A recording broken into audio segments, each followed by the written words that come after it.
রব্বি জিদনি ইলমা রব্বি ইশরাহ লি সাদরি ওয়া ইয়াসসির লি আমরি ওয়াহলুল উকদাতাম মিন লিসানি ইয়াফকাহু কওলি।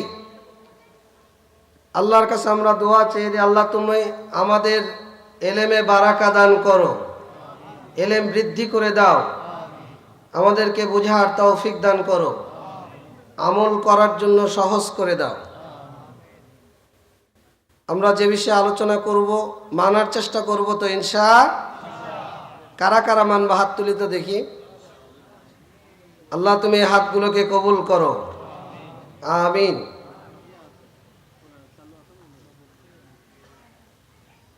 সংক্ষিপ্ত পরিসরে আলোচনার বিষয়বস্তু আমাদের পরিবার প্রতিপালন। প্রত্যেকেই পরিবারের আমরা সদস্য,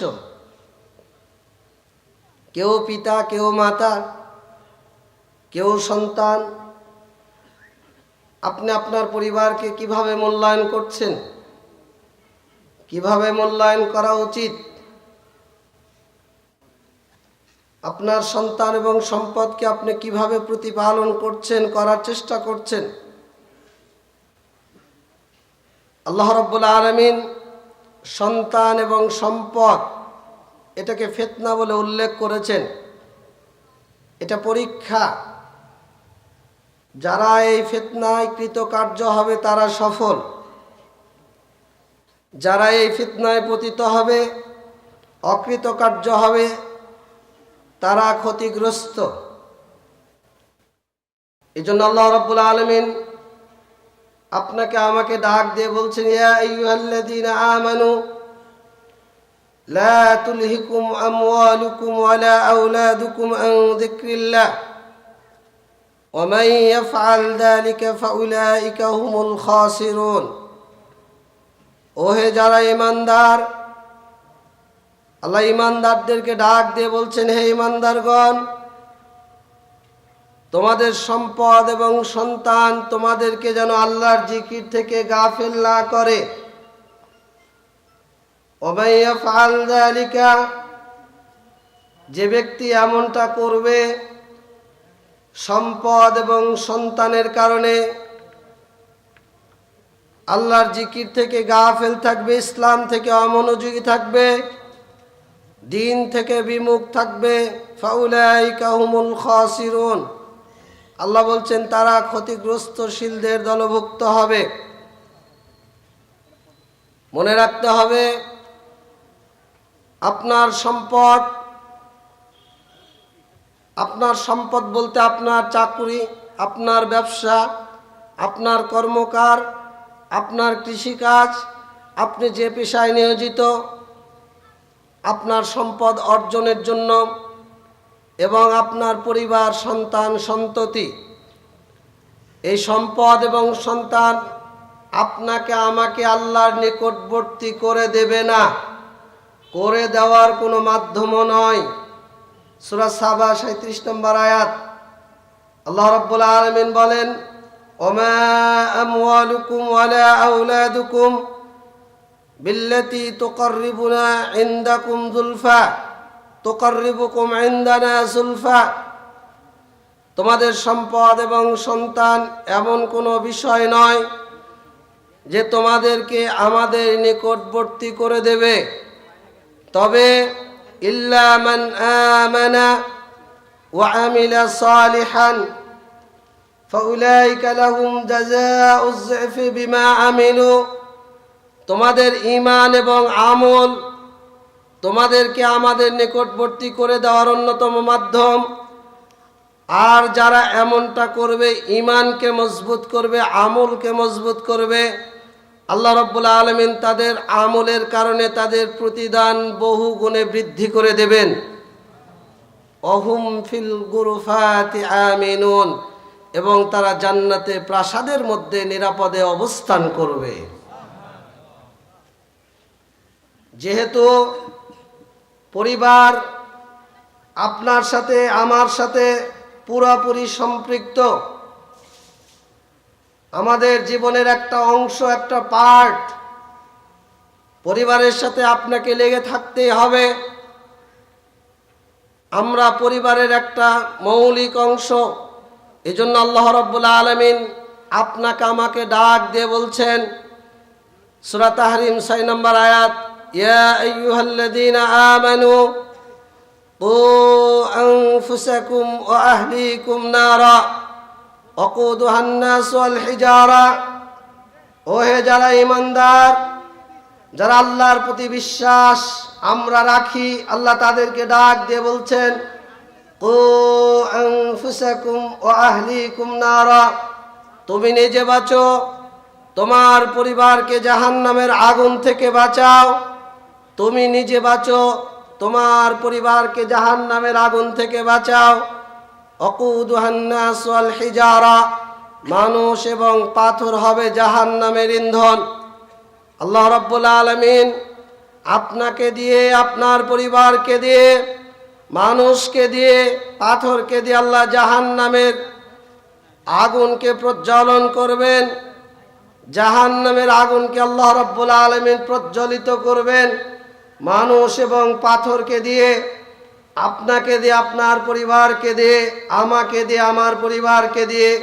যদি আপনি ঈমান এবং আমলে সালেহের সাথে সম্পৃক্ত থাকতে না পারেন, আপনার পরিবারকে ঈমানের উপর, আমলের উপর, তাওহীদের উপর, ইসলামের উপর কায়েম রাখতে না পারেন। এজন্য আল্লাহ রাব্বুল আলামিন আগে আপনাকে বাঁচতে বললেন, এরপরে আপনার পরিবারকে বাঁচানোর কথা বললেন। কু আনফুসাকুম ওয়া আহলিকুম নারা। তাহলে কিভাবে বাঁচবেন? আল্লাহ তো বাঁচতে বললেন, বাঁচার উপায় কি? ইবনে আব্বাস রাদিয়াল্লাহু আনহুমা এই আয়াতের ব্যাখ্যা করতে গিয়ে বলছেন, ইমালু বিতাআতিল্লাহ ওয়াত্তাকু মাআসিল্লাহ ওয়ামুরু আহলিকুম বিদ্যিকরি ইউনজিকুমুল্লাহু মিনান নার। জাহান্নাম থেকে নিজে বাঁচো এবং পরিবারকে বাঁচাও। এই বাঁচানোর অর্থ হলো ইমালু বিতাআতিল্লাহ, তোমরা আল্লাহর আনুগত্য করো, আল্লাহর নির্দেশ মোতাবেক আমল করো। অভ্রান্ত সত্যের চূড়ান্ত উৎস ওহীর আলোকে আল্লাহ রাব্বুল আলামিন আপনাকে আমাকে যেভাবে আমল করার নির্দেশ প্রদান করেছেন, তোমরা সে অনুযায়ী আমল করো।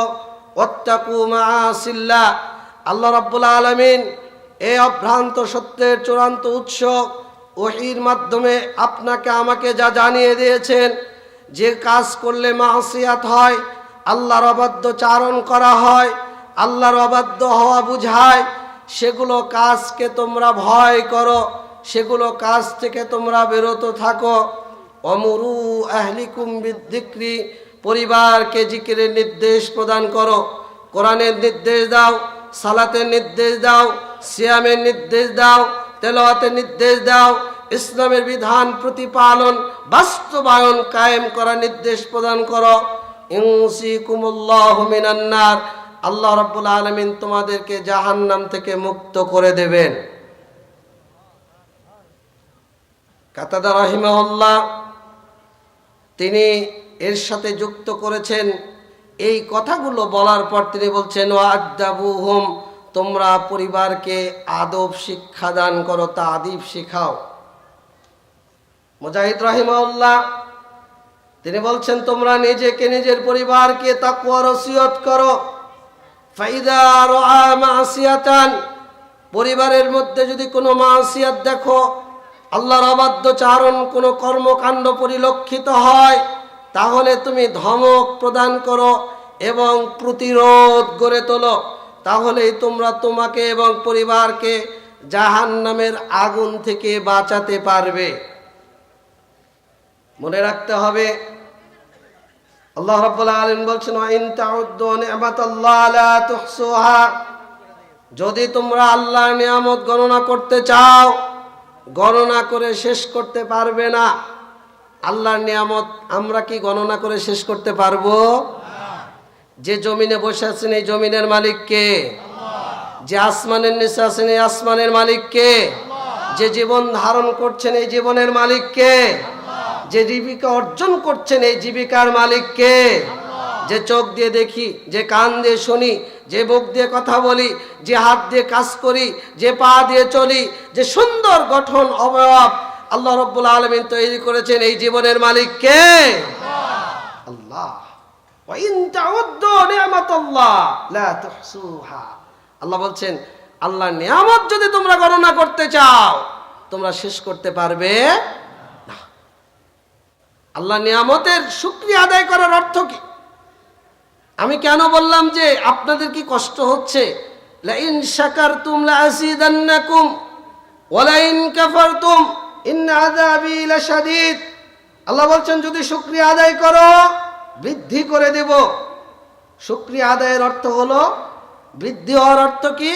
প্রত্যেকটা বিষয় যদি আপনি শুকরিয়া আদায় করেন তাহলে আল্লাহ সেটাতে বৃদ্ধি করে দেন। সুবহানাল্লাহ। আব্দুর রহমান নাসির আস-সাদি তাইসিরুল কারীমির রহমান ফি তাফসিরি কালামিল মান্নান, তাফসির সাদি, এই আয়াতের ব্যাখ্যা করতে গিয়ে তিনি বলছেন যে শুকরিয়া আদায়ের অর্থ হলো আপনি যে জিনিসের শুকরিয়া আদায় করেন, প্রত্যেকটা জিনিসের যেটা বর্তমান রয়েছে যদি আপনি কোনো বিষয়ে শুকরিয়া আদায় করেন তাহলে আল্লাহ সেটাতে বরকত দিয়ে দেন। যেটা অনাগত আগামীতে আসবে, কালকে আপনি কি ইনকাম করবেন এটা আপনি জানেন না, এই সামনে যেটা আসবে আল্লাহ রাব্বুল আলামিন সেটাকে ত্বরান্বিত করে দেন। আর যদি আপনি শুকরিয়া আদায় না করেন তাহলে যেটা বর্তমান রয়েছে আল্লাহ সেটাকে বরকত নষ্ট করে দেন, আর যেটা সামনে আসবে আল্লাহ সেটাকে নাই করে দেন। আল্লাহর শুকরিয়া আদায়ের সবচাইতে বড় মাধ্যম, বড় কথা হলো আল্লাহ রাব্বুল আলামিন আমাদেরকে মুসলিম করে সৃষ্টি করেছেন। বলেন আলহামদুলিল্লাহ। এই মুসলিমদের মধ্যে দলে দলে মানুষ বিভক্ত, বিভিন্ন ফিরকায় মানুষ লিপ্ত। সেখান থেকে আমরা নিজেদেরকে আহলুস সুন্নাহ ওয়াল জামাআহ, জান্নাতি ফিরকা, ফিরকা নাজিয়া আমরা নিজেদেরকে মনে করি বা দাবি করি। এজন্য আল্লাহর আরো শুকরিয়া আদায় করেন। বলেন আলহামদুলিল্লাহ। আল্লাহর শুকরিয়া আদায় করার অর্থ কি? ইসলামকে আঁকড়ে ধরা, ঈমানকে আঁকড়ে ধরা, তাকওয়া অবলম্বন করা, আল্লাহর হিদায়াতকে আঁকড়ে ধরা, হিদায়াতের তৌফিক কামনা করা। কেন? আপনি আমি প্রত্যেক দিন 5 ওয়াক্ত সালাতে আল্লাহকে ডেকে বলি ইয়্যাকা না'বুদু, বলেন ওয়া ইয়্যাকা নাস্তাঈন। আল্লাহ একমাত্র তোমার ইবাদত করি, তোমার কাছেই সাহায্য চাই। সাহায্য করার মালিক কে? আল্লাহ। সবাই বলেন সাহায্য করার মালিক কে? আল্লাহ। আল্লাহ যদি বলে কোন আব্দুল্লাহ তোর এক সাইড প্যারালাইজড হয়ে যাবে, আমার কি এখান থেকে বের হওয়ার কোনো ক্ষমতা আছে? আল্লাহ যদি বলেন যে কালকে তোর রিজিকটা বন্ধ হয়ে যাবে, আপনার রিজিকটা বন্ধ হয়ে যাবে, এই রিজিক আনয়ন করার পৃথিবীতে কোনো ক্ষমতাধর ব্যক্তি আছে? অসম্ভব। ইয়্যাকা না'বুদু ওয়া ইয়্যাকা নাস্তাঈন। আল্লাহ তোমারই সাহায্য চায়। কিসের? ইহদিনাস সিরাতাল মুস্তাকিম সিরাতাল্লাযীনা আন'আমতা আলাইহিম গায়রিল মাগদুবি আলাইহিম ওয়ালাদ-দাল্লিন। আমিন। আল্লাহ তুমি আমাদেরকে সিরাতে মুস্তাকিম, অভ্রান্ত সত্যের চূড়ান্ত উৎস। সিরাতে মুস্তাকিম মানে নবীদের পথ, রাসূলদের পথ, সাহাবীদের পথ, সালাফদের পথ, সালফে সালেহিনের পথ। তুমি সেই পথ দেখাও যাদের প্রতি তুমি অনুগ্রহ করেছো, তাদের পথ নয় যারা অভিশপ্ত এবং যারা পথভ্রষ্ট। আপনি কেন তৌফিক কামনা করবেন? রাসূলুল্লাহ সাল্লাল্লাহু আলাইহি ওয়াসাল্লাম বলছেন, সহিহ বুখারীর 4747 নম্বর হাদিস, আবু হুরায়রা রাদিয়াল্লাহু আনহু থেকে বর্ণিত, রাসূলুল্লাহ সাল্লাল্লাহু আলাইহি ওয়াসাল্লাম বলছেন যে মা মিন মাউলুদিন ইল্লা ইউলাদু আলাল ফিতরা ফাআবাহু ইউহাব্বিদানিহি ওয়া ইউনাসসিরানিহি ওয়া ইউমাজ্জিসানিহি। আল্লাহ রাসূল বলছেন প্রত্যেক আদম সন্তান ফিতরাতের উপর জন্মগ্রহণ করে, তার পিতা তাকে ইহুদি বানায়, তার পিতা তাকে খ্রিস্টান বানায়, তার পিতা তাকে অগ্নি পূজক বানায়। আপনাকে আল্লাহ রাব্বুল আলামিন ইসলামের উপর সৃষ্টি করেছেন। পৃথিবীর আদি থেকে অন্ত পর্যন্ত প্রত্যেক মানুষকে আল্লাহ ইসলামের উপর সৃষ্টি করেছেন এবং করবেন, কিন্তু তার পিতা তাকে ইহুদি বানায়, তার পিতা তাকে মাজুসি বানায়, তার পিতা তাকে অগ্নি পূজক বানায়। আপনি ইসলামকে আঁকড়ে ধরবেন কেন? আল্লাহ আপনাকে ফিতরাতের উপর সৃষ্টি করেছে। আপনি ঈমানকে আঁকড়ে ধরবেন কেন? আল্লাহ আপনাকে ফিতরাতের উপর সৃষ্টি করেছে। আপনি তাকওয়া অবলম্বন করবেন কেন? কারণ আল্লাহ আপনাকে ফিতরাতের উপর সৃষ্টি করেছে। সহিহ মুসলিম 2865 নম্বর হাদিস, রাসূলুল্লাহ সাল্লাল্লাহু আলাইহি সাল্লাম বলছেন যে আল্লাহ তাআলা বলেছেন, ওয়া ইন্নী খালাকতু ইবাদি হুনাফা।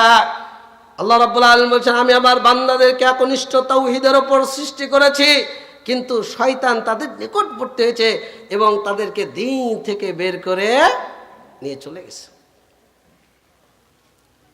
এই জন্য পিতামাতা, এই যে সমাজ ব্যবস্থা, পরিবার ধ্বংস হওয়ার অন্যতম কারণ এবং মাধ্যম হলো আপনি এবং আমি, অর্থাৎ পিতা এবং মাতা। কারণ এই ফিতরাত থেকে আপনি আপনার সন্তানকে সরিয়ে দিয়েছেন। এই ফিতরাত থেকে আপনি আপনার সন্তানকে অগ্নিপূজক তৈরি করেছেন, খ্রিস্টান তৈরি করছেন, ইহুদি তৈরি করছেন।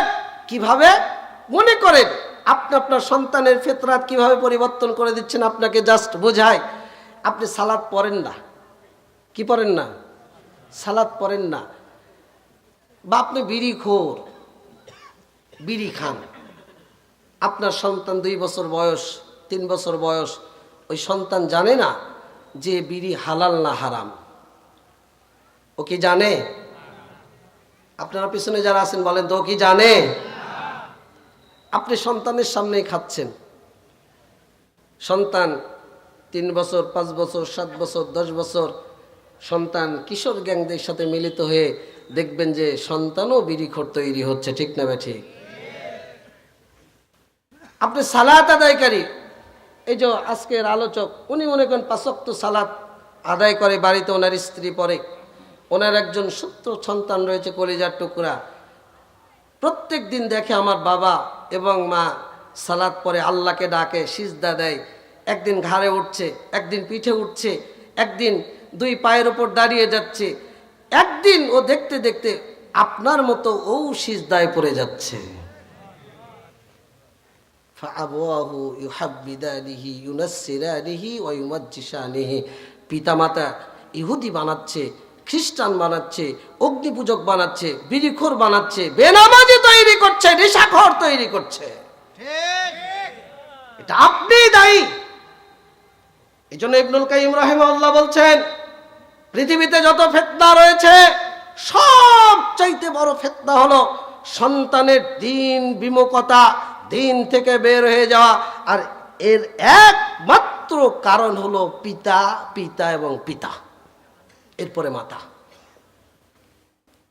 আপনি কি মনে করেছেন যে আপনি পরহেজগার মানুষ, আপনি তাহাজ্জুদ গুজারি, সন্তানের খোঁজ রাখেন না, পরিবারের খোঁজ রাখেন না, পরিবার প্রতিপালনের ব্যাপারে আপনার কোনো চিন্তা নেই, আপনার কোনো টেনশন নেই যে আপনি তাহাজ্জুদ পড়ে জান্নাত ক্রয় করে নেবেন? আপনি কি এত সহজ মনে করেছেন জান্নাত?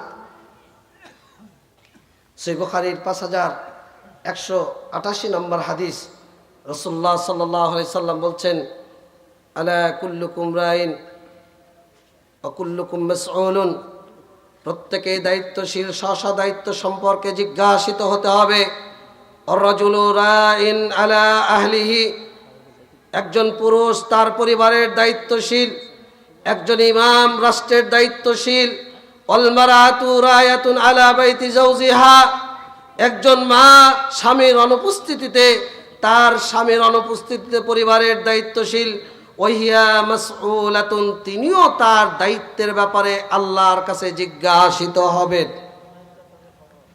আপনি আপনার পরিবারকে প্রতিপালন করেননি যথাযথভাবে, আপনার সন্তানকে আপনি যথাযথ আদব শিক্ষা দেননি, তাওহীদ শিখাননি, ইসলাম শিখাননি, কোনটা হালাল কোনটা হারাম এই জ্ঞান আপনি প্রদান করেননি, এই জ্ঞান দেওয়ার চেষ্টা করেননি।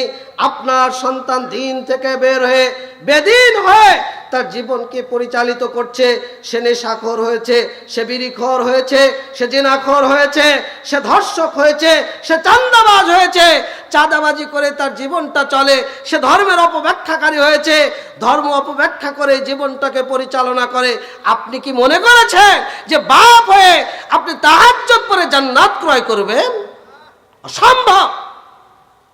কারণ আপনার পরিবারের ব্যাপারে, আপনার সন্তানের ব্যাপারে কিয়ামতের ময়দানে আল্লাহ রাব্বুল আলামিন বাপ হিসেবে আপনাকে ধরবেন যে তুমি তোমার পরিবারের উপর কতটুকু দায়িত্ব পালন করেছো। এই জন্য পরিবারকে বাঁচাতে হবে, আগে নিজেকে বাঁচাতে হবে, নিজেকে বাঁচানোর পর পরিবারকে বাঁচাতে হবে।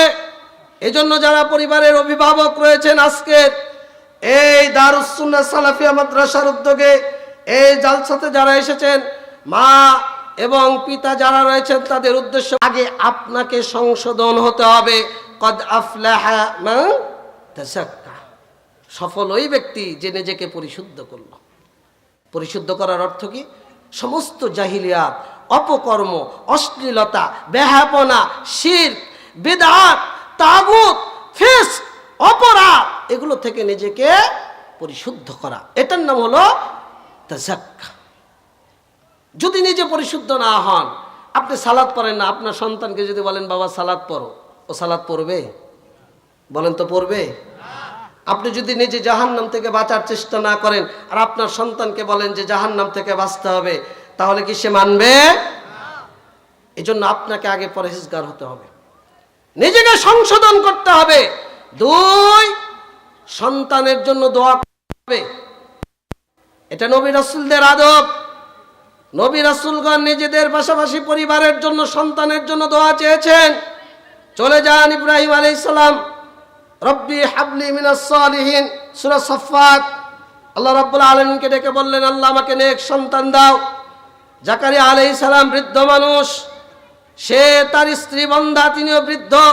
আল্লাহকে ডেকে বললেন যে রব্বি হাবলি মিন লাদুনকা যুররিয়াতান তাইয়্যিবা ইন্নাকা সামিউদ দুআ।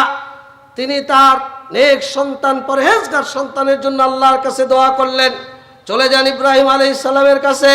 পরিবারকে, সন্তানকে যখন মরুভূমিতে রেখে গেলেন, এমন এক উপত্যকায় যেখানে লোকালয় নেই, যেখানে মানুষজন নেই, এমন জায়গায় যেখান থেকে আর সন্তান স্ত্রীকে দেখা যায় না, আল্লাহর দিকে মুখ তুলে, 2 হাত তুলে আল্লাহকে ডেকে বলছে রব্বি ইন্নী আসকানতু মিন যুররিয়াতি বিওয়াদিন গায়রি যী যার'ইন ইনদা বাইতিকাল মুহাররাম রব্বানা লিয়ুকিমুস সালাহ।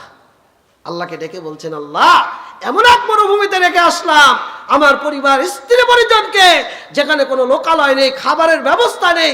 কেন? লিয়ুকিমুস সালাহ, তারা যাতে তোমার সালাত কায়েম করে। সুবহানাল্লাহ। লূত আলাইহিস সালাম, তার সমাজে সমকামিতা দেখা দিয়েছিল।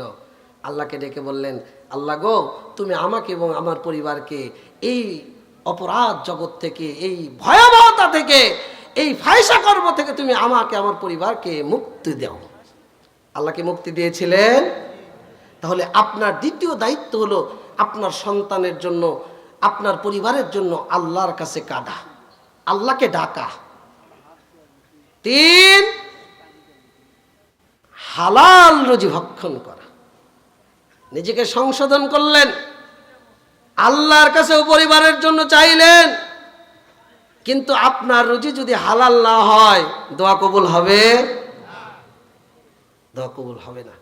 রাসূলুল্লাহ সাল্লাল্লাহু আলাইহি সাল্লামের সাহাবী আল্লাহ রাসূলের কাছে আসলেন। আল্লাহ রাসূলকে এসে বললেন যে আল্লাহ রাসূল, আমার জন্য একটু দোয়া করে দেন তো, যাতে আল্লাহ আমার দোয়া কবুল করে। আল্লাহ রাসূল বললেন তুমি হালাল রুজি ভক্ষণ করো। হালাল রুজি ইবাদত কবুলের শর্ত। আপনার রুজিতে যদি হালাল পয়সা, বৈধ উপার্জন যদি না হয়, যে দেহ হারাম দিয়ে গঠিত, যে পোশাক হারাম দিয়ে গঠিত, যে পানীয় হারাম দিয়ে গঠিত, এই দেহ জান্নাতে যাবে না, জান্নাতে যাবে না, জান্নাতে যাবে না। অগুদ্দিয়া বিল হারাম, হারাম দ্বারা দেহ তো গঠিত, ওই হারাম দ্বারা গঠিত দেহ তার দোয়া কবুল হবে না। এই জন্য আপনাকে হারাম পরিহার করতে হবে। আপনি তো করেন ধর্ম ব্যবসায়ী, আপনি হলেন চান্দাবাজ, আপনি হলেন প্রতারক, আপনি হলেন ভণ্ড, আপনি হলেন বিড়িখোর, আপনি হলেন হারামখোর, আপনি হলেন সুদখোর, আপনি হলেন ঘুষখোর। আপনি মানুষকে ফাঁকি দিয়ে ঠকবাজি করে মানুষের সাথে প্রতারণা করে আপনার আমার জীবিকা আমরা অর্জন করি। বলেন তো এই জীবিকা দিয়ে জান্নাতের আশা করা যাবে? অসম্ভব। এই জন্য আগে নিজেকে পরহেজ করতে হবে, নিজের আখলাককে, নিজের চরিত্রকে, নিজের ঈমানকে, নিজের আমলকে পরিশুদ্ধ করার পর সন্তানের পরিবারের জন্য দোয়া করা, 3 হালাল রুজি ভক্ষণ করা। এরপরে আপনার উপর বর্তাবে যে আপনি আপনার পরিবারকে কিভাবে জাহান্নাম থেকে বাঁচাবেন। সালাফগণ কু আনফুসাকুম ওয়া আহলিকুম নারা, তুমি নিজে বাঁচো, পরিবারকে বাঁচাও। এই আয়াতের আলোকে পরিবারকে জাহান্নাম থেকে বাঁচানোর উপায় সম্পর্কে আলোচনা করেছেন। প্রথম যে উপায় আপনি আপনার পরিবারকে বাঁচানোর, সেটি হলো পরিবারকে, সন্তানকে তাওহীদ শিক্ষা দান করা। কি শিক্ষা? সবাই বলেন কি শিক্ষা? তাওহীদ শিক্ষা, ইসলাম শিক্ষা, দ্বীন শিক্ষা। যে শিক্ষাকে আল্লাহ রাব্বুল আলামিন ফরজ করে দিয়েছেন। ফা'লাম আন্নাহু লা ইলাহা ইল্লাল্লাহ, সূরা মুহাম্মদ 19 নম্বর আয়াত। আল্লাহ রাব্বুল আলামিন বলেন, তুমি জেনে রাখো আল্লাহ ব্যতীত সত্যিকার অর্থে ইবাদতের হকদার কেউ নেই। তালাবুল ইলমি ফরিজাতুন আলা কুল্লি মুসলিমিন। রাসূলুল্লাহ সাল্লাল্লাহু আলাইহি ওয়াসাল্লাম বলছেন যে প্রত্যেক মুসলিমের উপর দ্বীন চর্চা করা ফরজ, ইলম চর্চা করা ফরজ। এটা আল্লাহ রাব্বুল আলামিন আপনার জন্য আমার জন্য ফরজ করে দিয়েছেন। এজন্য আপনার উপর আমার উপর দায়িত্ব হলো পরিবারকে তাওহীদ শিক্ষা প্রদান করা, পরিবারকে তাওহীদের জ্ঞান তার মধ্যে ঢুকিয়ে দেওয়া। এটা হলো আপনার উপর প্রথম দায়িত্ব। নিজেও যেমন তাওহীদ শিখবেন, পরিবারকে, সন্তানকে তাওহীদ শিখাবেন। এটা নবী রাসূলদের আদর্শ, এটা সালাফদের আদর্শ। কেন, কিভাবে আল্লাহ রাব্বুল আলামিন কোরআনের মধ্যে ব্যক্ত করেছেন। চলে যান ইব্রাহিম আলাইহিস সালাম, আল্লাহ রাব্বুল আলামিন ইব্রাহিম আলাইহিস সালামের কথা বলছেন। চলে যান ইয়াকুব আলাইহিস সালাম, আল্লাহ রাব্বুল আলামিন ইয়াকুব আলাইহিস সালামের ঘটনা পেশ করছেন। ইয়াকুব আলাইহিস সালাম তার সন্তানদেরকে একত্রিত করলেন, একত্রিত করে বলছেন যে আমি যখন মারা যাব তোমরা কার ইবাদত করবে? সন্তানরা পিতার মতো উত্তর দিচ্ছে যে ক্বালু না'বুদু ইলাহাকা ওয়া ইলাহা আবাইকা ইব্রাহিম ইসমাইল ইসহাক ইলাহা ওয়াহিদা। বাবা, আপনি যখন মরে যাবেন আমরা আপনার ইলাহ, আপনার বাপ ইব্রাহিমের ইলাহ, ইসমাইলের ইলাহ, ইসহাকের ইলাহ, ইলাহা ওয়াহিদা, এক ইলাহ, একক ইলাহ, আমরা আল্লাহর ইবাদত করব। সুবহানাল্লাহ। কার ইবাদত? কাকে শিক্ষা দিচ্ছেন? বলেন কাকে? আরে কথা বলেন না কেন? কাকে? সন্তানকে। চলে যান লুকমান হাকিম, সূরা লুকমানের 13 নম্বর আয়াত। সন্তানকে বলছেন ইয়া বুনাইয়া লা তুশরিক বিল্লাহ। সন্তানকে আল্লাহকে চিনাচ্ছেন, বৎস তুমি আল্লাহর সাথে কাউকে অংশীদার নির্ধারণ করো না। তিনি পিতা হয়ে সন্তানকে ডেকে বলছেন, হে বৎস তুমি আল্লাহর সাথে কাউকে অংশীদার নির্ধারণ করো না। রাসূলুল্লাহ সাল্লাল্লাহু আলাইহি ওয়াসাল্লাম, সহিহ বুখারীর হাদিস, সহিহ মুসলিমে এসেছে, ইবনে আব্বাস আব্দুল্লাহ তার চাচাতো ভাই, তিনি ছোট বালক ছিলেন, গোলাম ছিলেন। তিনি তার বাহনের পিছনে বসে আছেন, বলছেন ইয়া গোলাম, হে বৎস তুমি আল্লাহকে হেফাজত করো, আল্লাহর দ্বীনকে সংরক্ষণ করো, আল্লাহ তোমাকে রক্ষা করবে। তুমি আল্লাহর সন্তুষ্টির জন্য কাজ করো, আল্লাহকে তুমি কাছে পাবে। ওয়াইজা সাআলতা ফাসআলিল্লাহ ওয়াইজা ইসতাআনতা ফাসতাইন বিল্লাহ। যদি কোনো কিছু চাইতে হয় তুমি আল্লাহর কাছে চাও, যদি সাহায্য চাইতে হয় তুমি আল্লাহর কাছেই সাহায্য কামনা করো। সাহায্য দেওয়ার মালিক কে? সবকিছু দেওয়ার মালিক কে? তিনি তার পরিবারের সদস্য আব্দুল্লাহকে তাওহীদ শিক্ষা দিচ্ছেন। এবার প্রশ্ন করি, এই নাটোর সদর এই সাধুপাড়া এলাকা থেকে যারা এখানে উপস্থিত হয়েছেন, পিতা এবং মাতা, পরিবারের অভিভাবক, আপনাকে যদি আমি প্রশ্ন করি যে আপনি আপনার পরিবারকে তাওহীদ শিখিয়েছেন কিনা? আমি যদি দাঁড়াতে বলি হয়তো লজ্জিত হতে পারে, কিন্তু নিজেকে প্রশ্ন করেন। আপনার বয়স 30 বছর, আপনার বয়স 40 বছর, 50 বছর, 60 বছরের বৃদ্ধ হয়েছে, জীবন যাই বলে 70 বছর বয়সে উপনীত হয়েছে, 80 বছরের বৃদ্ধ হয়েছে, সব ঠিকঠাক চলে। আপনার সম্পদের হিসাব নিকাশ থেকে শুরু করে চাকরি, ব্যবসা, সমাজনীতি, রাজনীতি, অর্থনীতি সব করাই গুন্ডাই আপনি হিসাব কষে চলেন। কিন্তু নিজেকে প্রশ্ন করেন তো, আপনি আপনার পরিবারকে নিয়ে কখনো বসেছেন কিনা? সন্তানকে কখনো আল্লাহকে চেনার চেষ্টা করেছেন কিনা? নিজেকে প্রশ্ন করেন, আপনি কিভাবে বাঁচবেন? কি মনে করেছেন আপনি? আপনি কি রাজনীতি করে আখেরাতে বাঁচতে পারবেন? আপনি কি ব্যবসা করে আখেরাতে বাঁচতে পারবেন? আপনি কি সমাজনীতি করে, পারিবারিক নীতি করে, সম্পদের মোহ, চাকরি, অর্থ, প্রতিপত্তি, ক্ষমতা, এগুলো দেখে আপনি আখেরাতে বাঁচতে পারবেন? অসম্ভব। নিজেকে প্রশ্ন করেন যে নবী রাসূল তাদের পরিবারকে যেভাবে তাওহীদ শিখিয়েছেন, আপনি আপনার পরিবারে কতটুকু করেছেন? কতটুকু চেষ্টা করেছেন? করলে কি হবে সেটা পরে বলছি, না করলে কি হবে তাও বলছি। তাহলে প্রথম, পরিবারকে যদি বাঁচাতে চান, পরিবারকে তাওহীদ শিখাতে হবে, নিজে শিখতে হবে, তাদেরকেও শিখাতে হবে।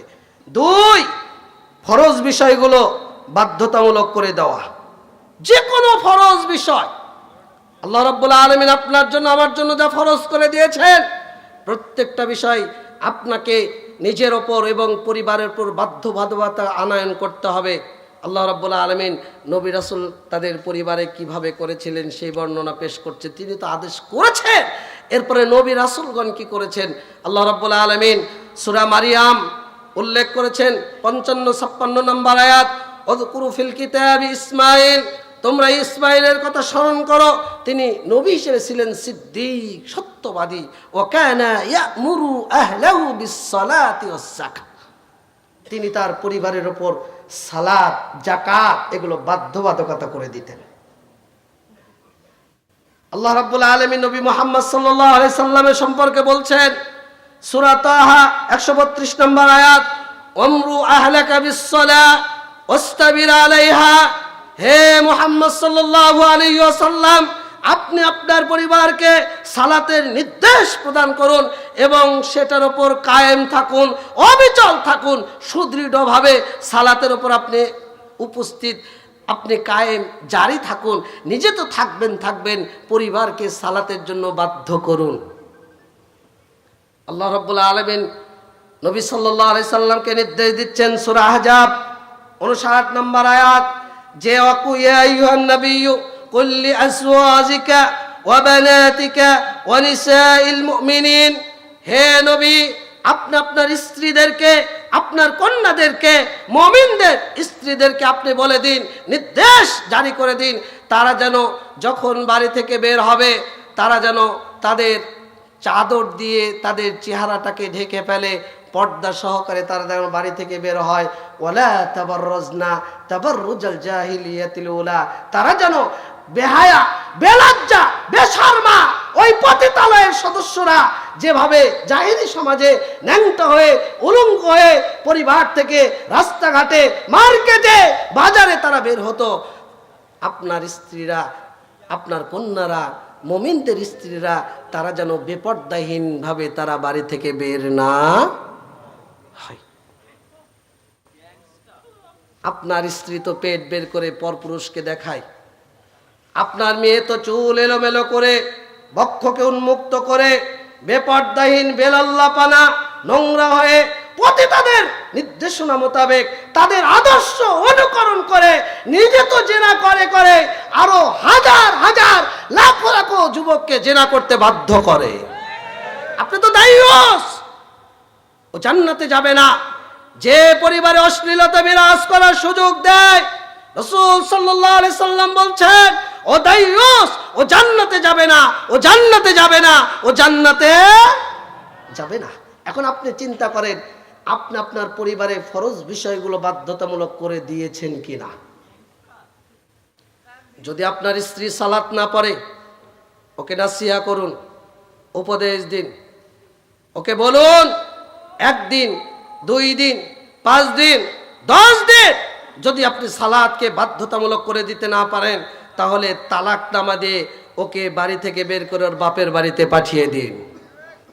মা বোনদেরকে বলবো, যদি আপনার স্বামী সালাত আদায় না করে, ওকে বোঝানোর চেষ্টা করেন, দাওয়াত দেন।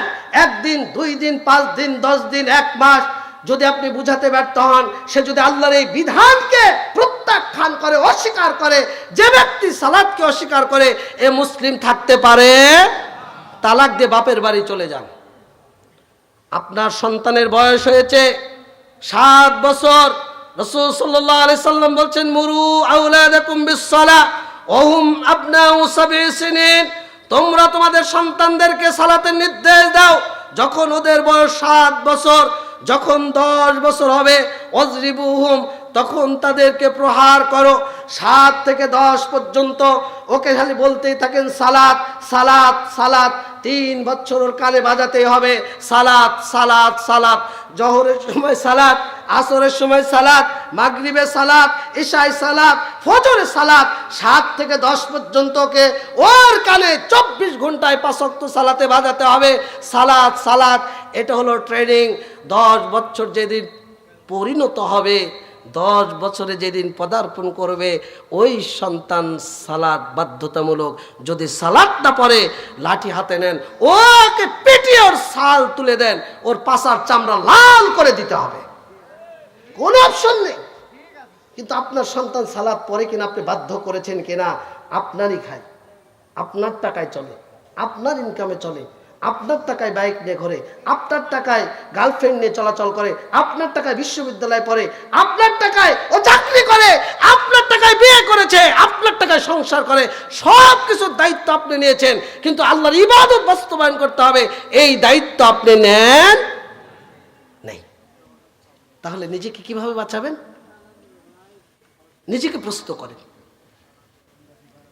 আপনি নিজেকে প্রশ্ন করেন। ইব্রাহিম আলাইহিস সালাম কিয়ামতের ময়দানে আল্লাহ রাব্বুল আলামিন তার সামনে তার পিতাকে কাদাযুক্ত অবস্থায় উপর করে পশু প্রাণীর মতো ছটফট করতে থাকবে।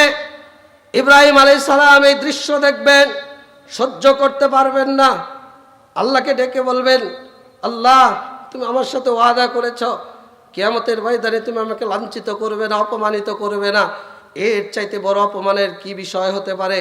আল্লাহ রাব্বুল আলামিন ইব্রাহিম আলাইহিস সালামকে ডেকে বলবেন, ইব্রাহিম, আমি এটা যেমন ওয়াদা করেছি তোমাকে লাঞ্ছিত করব না, আমি এটা ওয়াদা করেছি যে আমি কোনো কাফেরকে জান্নাত দিব না। ইব্রাহিম আলাইহিস সালামের সামনে অভ্রান্ত সত্যের চূড়ান্ত উৎস এই ওহীর মেনে না নেওয়ার কারণে উপর করে জাহান্নামে নিক্ষেপ করা হবে। ও সাধুবাড়াবাসী, কিয়ামতের ময়দানে আপনার সন্তানকে কোরআন এবং সুন্নাহ অনুযায়ী প্রতিপালন না করার কারণে, ওই সন্তানের কারণে, ওই স্ত্রীর কারণে, ওই পরিবারের কারণে আপনাকে যখন জাহান্নামে নিক্ষেপ করা হবে, সেই দিন আপনার কেমন লাগবে? একবারও চিন্তা করেছেন কেমন হতে পারে সেই দিনের অবস্থা? সেই দিনে আপনার অবস্থা কি হবে? যে স্ত্রীর জন্য, যে স্বামীর জন্য, যে সন্তানের জন্য, যে সম্পদের মহা, যে বন্ধুর কারণে আজকে আপনি অভ্রান্ত সত্যের চূড়ান্ত উৎস ওহির জ্ঞান থেকে, দ্বীন ইসলাম থেকে দূরে সরে আছেন, কিয়ামতের ময়দানে ওই স্ত্রী আপনাকে বাঁচাতে আসবে না, ওই সম্পদ আপনাকে বাঁচাতে আসবে না, ওই বন্ধু আপনাকে বাঁচাতে আসবে না। ওয়ালা ইসআলু হামিমুন হামিমা, সেই দিন আপনার কোনো অন্তরঙ্গ বন্ধু থাকবে না। ওই সন্তান আপনাকে পরিচয় দেবে না, ওই স্ত্রী আপনাকে পরিচয় দেবে না, ওই বাপ সন্তানকে পরিচয় দেবে না, তাহলে আপনার জীবনটা কিসের মূল্যে আপনি পরিচালিত করছেন? এজন্য আপনার দায়িত্ব হলো পরিবারে ফরজ বিষয়গুলো বাধ্যতামূলক করে দেওয়া, যদি নিজেকে এবং পরিবারকে জাহান্নামের আগুন থেকে বাঁচাতে চান। 3, নিষিদ্ধ বিষয়, হারাম বিষয় থেকে পরিবারকে আলাদা করা, সতর্ক এবং সাবধান করা। কেন? পৃথিবীতে যদি অনুপরিমাণ যার্রা পরিমাণ অপরাধ করে থাকেন, ইয়াউমাইদিন তুরাদুনা লা তাখফা মিনকুম খাফিয়া, সূরা কিয়ামার মধ্যে, সূরা হাক্কার মধ্যে আল্লাহ বলে দিয়েছেন, পৃথিবীতে যার্রা পরিমাণ অপরাধ যদি আপনি করেন, তিল পরিমাণ, অনুপরিমাণ যদি আপনি অপরাধ করে থাকেন, আল্লাহ রাব্বুল আলামিন কিয়ামতের ময়দানে এই মাটি সব উজাড় করে পেশ করবে। কোথায় চুরি করেছেন, কোথায় ডাকাতি করেছেন, কোথায় জেনা করেছেন, কোথায় ব্যভিচার করেছেন, কোথায় অন্যায় করেছেন, কোথায় অপরাধ করেছেন, সালাত পড়েননি, ফরজ বিষয়গুলো বিষয়ের সাথে সম্পৃক্ত থেকেছেন, পৃথিবীর কেউ জানে না, পরিবার জানে, বাপ জানে, মা জানে না, জানে কে? আল্লাহ। লোকমান আলাইহিস সালাম, এই কোরআনের মধ্যে আল্লাহ বলছেন, দেখেন বাপ হিসেবে লোকমানের মতো হন। সন্তানকে ডেকে বলছে যে, ইয়া বুনাইয়া ইন্নাহা ইন তাকু মিসকালা হাববাতিন মিন খারদালিন ফাতাকুন ফি সাখরাতিন আও ফিস সামাওয়াতি আও ফিল আরদ। বৎস, তুমি যদি যার্রা পরিমাণ কোনো অপরাধ করে থাকো, সেটা যদি পাথরের মধ্যে লুকিয়ে রাখো, আসমানের মধ্যে লুকিয়ে রাখো, জমিনের মধ্যে লুকিয়ে রাখো, ইয়াতি বিহাল্লাহ, নিয়ে আসবেন কে? নিয়ে আসবেন কে? আল্লাহ। আল্লাহ আপনার সামনে উপস্থাপন করবেন। আপনি আপনার সন্তানকে এই শিক্ষা দিয়েছেন কিনা নিজেকে প্রশ্ন করেন।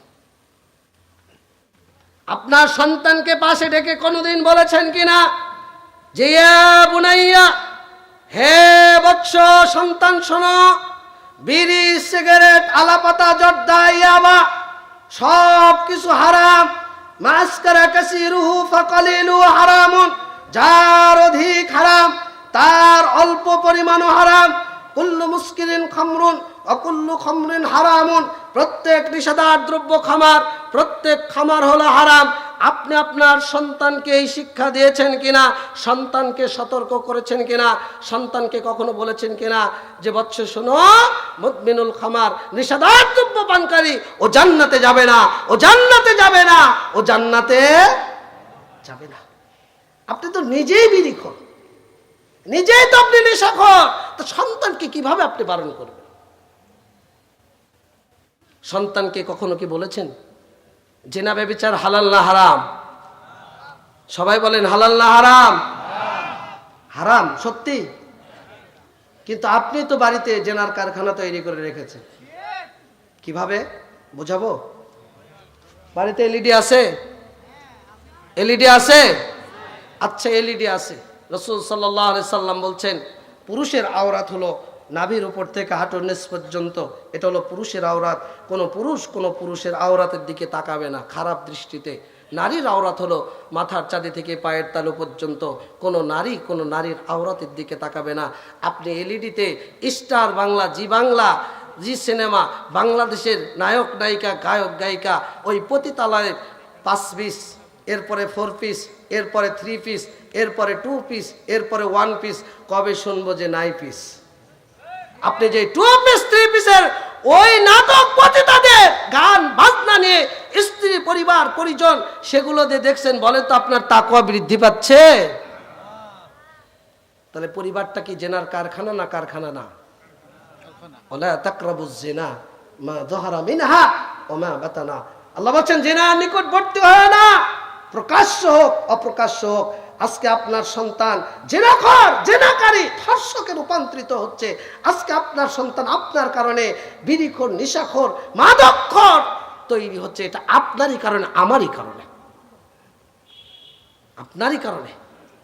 এই যে পরিবারগুলোকে ধ্বংস করে দিচ্ছে, যুবকদেরকে বলবো, আমাদের ভাই হাদি, তাকে আধিপত্যবাদ, সাম্রাজ্যবাদীদের বিরুদ্ধে কথা বলার কারণে তাকে হত্যা করা হয়েছে।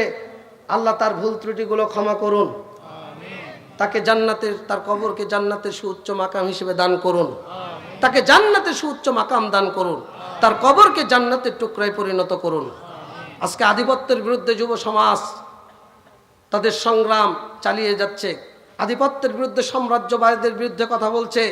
ও যুবক, আমি তোমাকে বলতে চাই, তুমি ভারতের বিরুদ্ধে কথা বলো, তুমি সাম্রাজ্যবাদীদের বিরুদ্ধে কথা বলো, আমরাও বলি, তোমরাও বলো, তোমরাও বলছো, কিন্তু দিন শেষে তুমি ওই ভারতের হিন্দি গান আর সিনেমা মানে এয়ারপোর্ট দিয়ে সারা রাত কাটিয়ে দাও।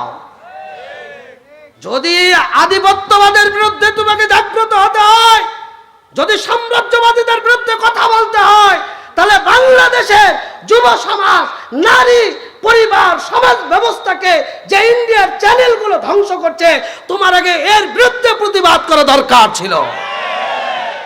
বাংলাদেশে ওই আধিপত্যবাদের, ওই সাম্রাজ্যবাদীদের কোন চ্যানেল এদেশের যুব সমাজকে ধ্বংস করতে পারে না।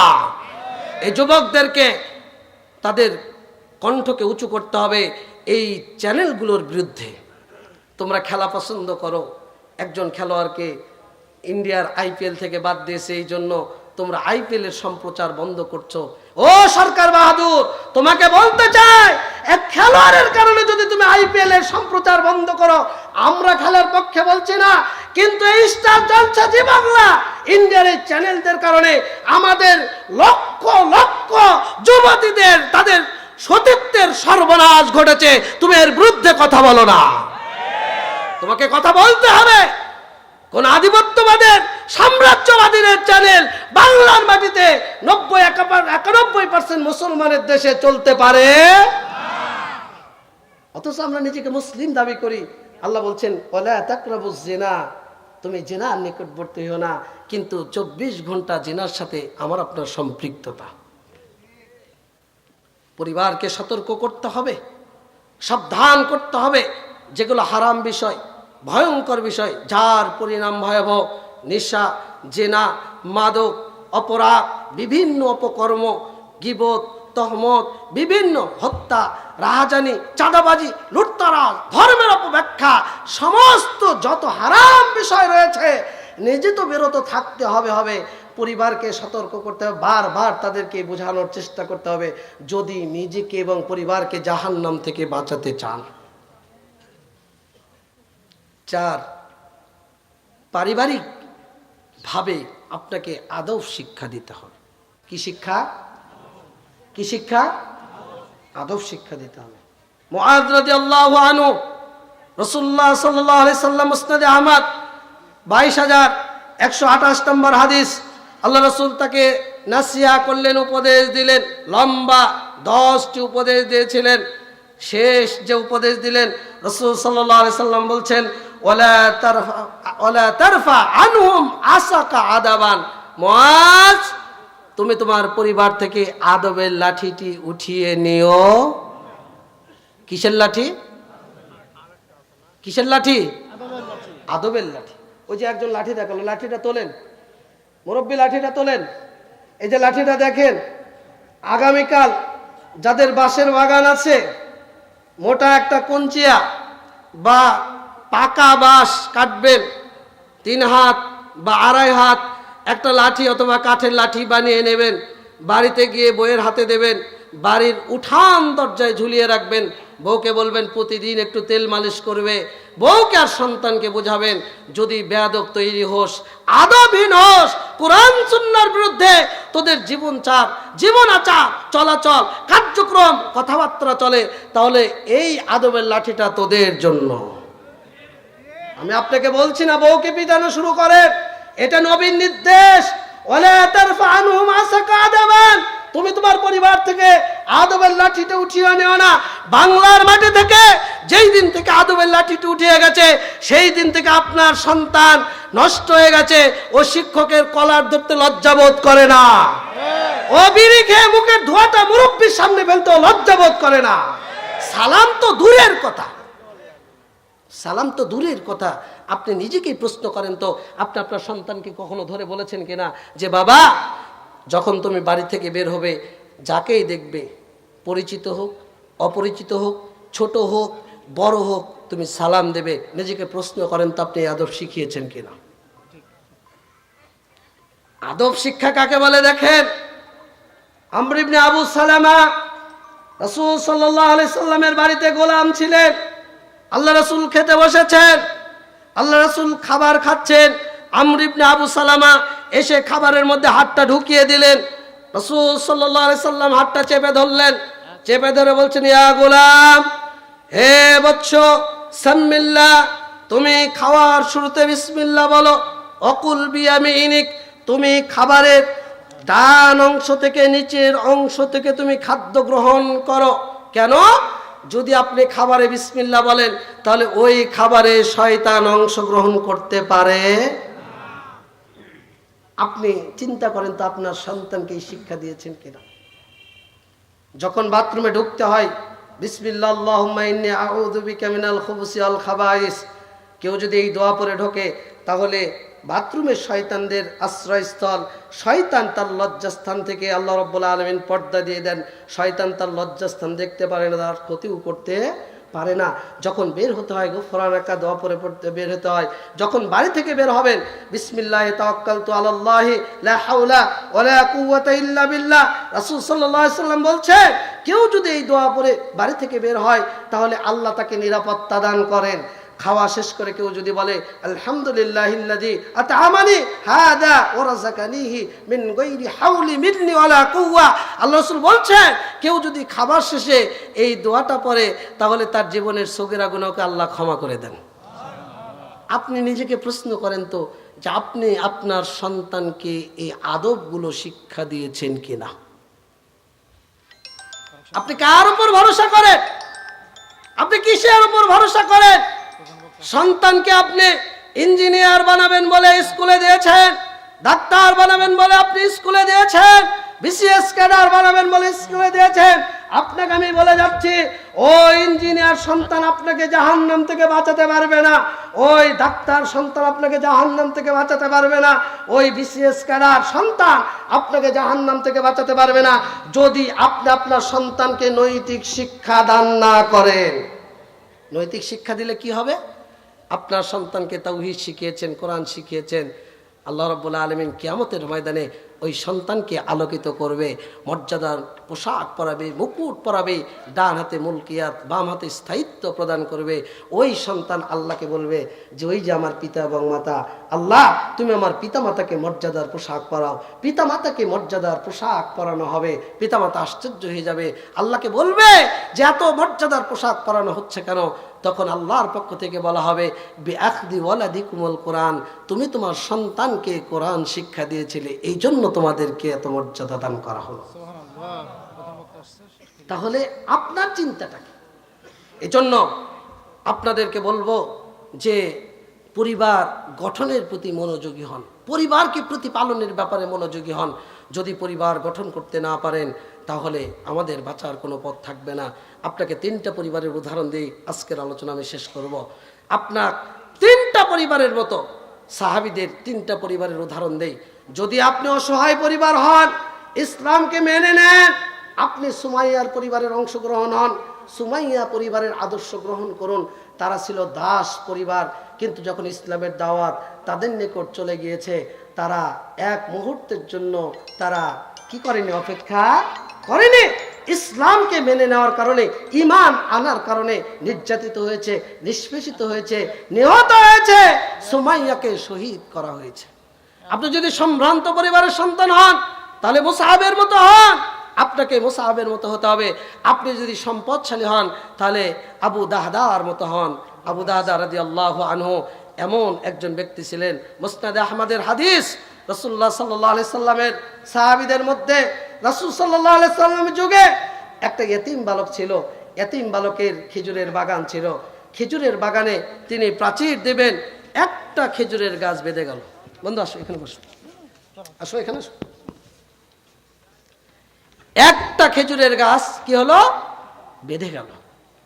পাশের মালিককে বলল যে চাচা, যদি একটা গাছ আমাকে দিয়ে দেন আমি প্রাচীর দিই। আরে বাবা করছি রে ভাই, একটা গাছ যদি আমাকে দিয়ে দেন তাহলে আমি আমার খেজুরের বাগানটা আলাদা করতে পারবো। মালিক রাজি হলেন না। রাসূল সাল্লাল্লাহু আলাইহি সাল্লামের কাছে অভিযোগ করলেন। আল্লাহ রাসূল সাল্লাল্লাহু আলাইহি সাল্লাম সাহাবীদেরকে বলছেন, কে আছো গো জান্নাতে খেজুর গাছের বিনিময়ে এতিম বালকের জন্য তোমরা এই ব্যবস্থাটা করে দেবে? আবু দাহদা রাদিয়াল্লাহু আনহু তিনি ছিলেন ওই বৈঠকের একজন। তিনি ওই ব্যক্তির কাছে চলে গেলেন। মদিনায় আবু দাহদার বিশাল খেজুরের বাগান ছিল, বিশাল প্রাসাদ ছিল। ওই বাগানের মধ্যে তিনি প্রাসাদে অবস্থান করতেন, সুমিষ্ট পানীয় সাহাবীরা পান করতেন, খুব দামি খেজুর ওই বাগানে হতো। তিনি এই মালিককে গিয়ে বললেন যে আমি আমার পুরা বাগানটা তোমাকে দিয়ে দিচ্ছি, তুমি আমাকে একটা খেজুরের গাছ দিয়ে দাও। মালিক রাজি হয়ে গেল। রাসূল সাল্লাল্লাহু আলাইহি সাল্লামের কাছে এসে আবু দাহদা বলছেন, রাসূল সাল্লাল্লাহু আলাইহি সাল্লাম, আল্লাহ রাসূল আপনি ওই খেজুরের গাছটা আপনি এতিম বালককে দিয়ে দেন। আল্লাহ রাসূল এই কথা শোনার পর বলছেন, আল্লাহ যে জান্নাতে আবু দাহদার জন্য কত যে থোকা থোকা খেজুরের ব্যবস্থা করবেন, জান্নাতে আল্লাহ আবু দাহদার জন্য কত যে খেজুরের থোকা থোকা ব্যবস্থা করবেন। আবু দাহদা চলে গেলেন, বাড়িতে প্রবেশ করলেন না, খেজুরের বাগান থেকে স্ত্রীকে ডাকছেন, ইয়া উম্মে দাহদা উখরিজি, হে দাহদার মা তুমি প্রাসাদ থেকে বের হয়ে যাও। ইন্নী কদ বিতু হাদা বিনাখলাতিন বিল জান্নাহ, আমি জান্নাতে একটা খেজুর গাছের বিনিময়ে আমি আমার প্রাসাদ এবং খেজুরের বাগান বিক্রি করে দিয়েছি। স্ত্রী শোনার সাথে সাথে বলছে, রাবহাল ভাই, রাবহাল ভাই, রাবহাল ভাই, সফল ব্যবসা, সফল ব্যবসা, সফল ব্যবসা। আমি আজকে এই সাধুপাড়া এই দারুস সুন্নাহ সালাফিয়া মাদ্রাসার উদ্যোগে আজকের এই সম্মেলনে আপনাদেরকে বলতে চাই যে যদি আপনার সম্পদ থাকে, যে জান্নাতের বিনিময়ে হলেও আবু দাহদার পরিবারের আপনি আদর্শ অনুসরণ করার চেষ্টা করুন। এই প্রতিষ্ঠান থেকে যদি একটা হাফেজে কোরআন বের হয়, এই প্রতিষ্ঠান থেকে যদি আমার বন্ধু আব্দুল্লাহ বিন আব্দুর রাজ্জাকের মতো একজন তৈরি হয়, সারা দুনিয়ায় যার এলেম যদি ছড়িয়ে যায়, একজন যদি হাফেজে কোরআন তৈরি হয়, মরা পর্যন্ত ওই তেলাওয়াত করে যত নেকি অর্জন করবে। একজন আলেম তৈরি হয়, মরা পর্যন্ত এলেম অন্বেষণ করে যত ইবাদত করবে, তার মাধ্যমে যত মানুষ আমল করবে, তার একটা অংশ আপনার জন্য আল্লাহ লিপিবদ্ধ করবে। আমরা কি পারবো না? আপনারা পারবেন না? এজন্য আপনাদেরকে উদাত্ত আহ্বান জানাবো যে আপনারা যে যেটা পারেন, যে যেটা পারেন, ইত্তাকুন নার ওয়ালাউ বিশিক্কি তামারা। আল্লাহ রাসূল বলছেন জাহান্নাম থেকে বাঁচো একটা খেজুর দানা দান করে হলেও। আপনার যতটুকু সামর্থ্য রয়েছে, 1 টাকা, 5 টাকা, 10 টাকা, 100 টাকা, 1000 টাকা, 1 লাখ টাকা, 1 কাঠা জমি, 5 কাঠা জমি, যে যেভাবে পারেন ইনশাল্লাহ চেষ্টা করবেন। যারা আয়োজন করেছে আল্লাহ তাদেরকে কবুল করুন, আল্লাহ দারুস সুন্নাহ সালাফিয়া মাদ্রাসাকে কবুল করুন। যারা শ্রম দিয়ে, অর্থ দিয়ে, মেধা দিয়ে, বুদ্ধি দিয়ে, শক্তি দিয়ে আজকের এই প্রতিষ্ঠানকে এ পর্যন্ত নিয়ে এসেছে এবং যারা আজকের এই আয়োজন করেছে আল্লাহ তাদেরকে কবুল করুন এবং তাদের সকলকে আল্লাহ উত্তম বিনিময় দান করুন। আমি কি আব্দুল্লাহ দিলাটা ইনশাল্লাহ আপনারা চেষ্টা করবেন দান করার এবং এই প্রতিষ্ঠানকে অগ্রসর যাতে হতে পারে সামনের দিকে। আকুলু কওলি হাযা আস্তাগফিরুল্লাহ লি ওয়া লাকুম ওয়া লিসাইরিল মুসলিমিন। সুবহানাকাল্লাহুম্মা ওয়া বিহামদিকা আশহাদু আল্লা ইলাহা ইল্লা আনতা আস্তাগফিরুকা ওয়া আতুবু ইলাইক। আসসালামু আলাইকুম ওয়া রাহমাতুল্লাহি ওয়া বারাকাতুহু।